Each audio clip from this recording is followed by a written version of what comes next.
Welcome back to my channel.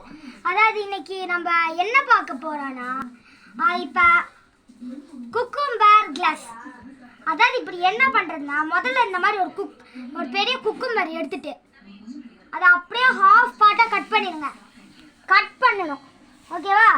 அப்படி cut பண்ண அப்புறம் இதில் இருக்குல்ல இந்த மாதிரி உள்ளே இருக்க இந்த மாதிரி ஸ்லைஸி பாட்டெலாம் அப்படியே கிண்டி அதாவது எடுத்து ஒரு கிளாஸில் போட்டுக்கோங்க.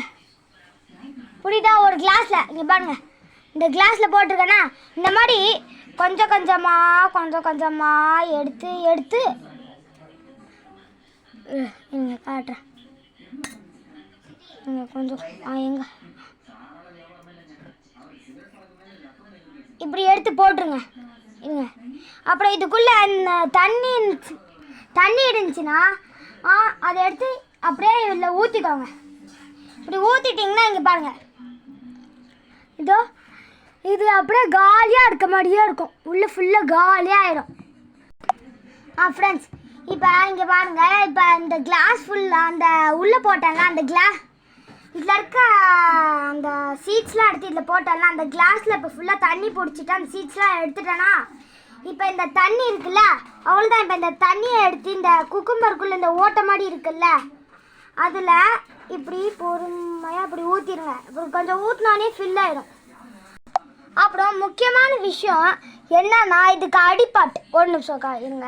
இதுக்கு அடிப்பாட்டில் ஓட்டை இல்லாத மாதிரி எடுங்க.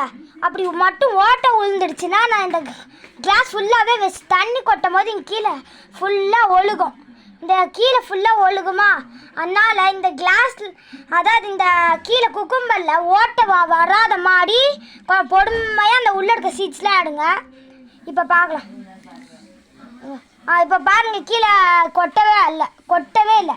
வெயிட்ஸ் இங்கே பாருங்கள், கொட்டுச்சுன்னா சேரில் தண்ணி பாருங்கள், கொட்டவே இல்லை. அது நான் தண்ணி ஊற்றின அந்த ஃப்ரெண்ட்ஸ். இப்போ நம்மளோட அந்த ஜூஸ் ரெடி ஆயிடுச்சு. இந்த டம்ளர் இப்போ ரெடி ஆயிடுச்சு. இப்போ குடிச்சு பார்க்கலாம் எப்படி இருக்குன்ட்டு. செம்ம டேஸ்ட்டாக இருக்குது. நீங்களும் ட்ரை பண்ணி பாருங்கள். தேங்க்யூ.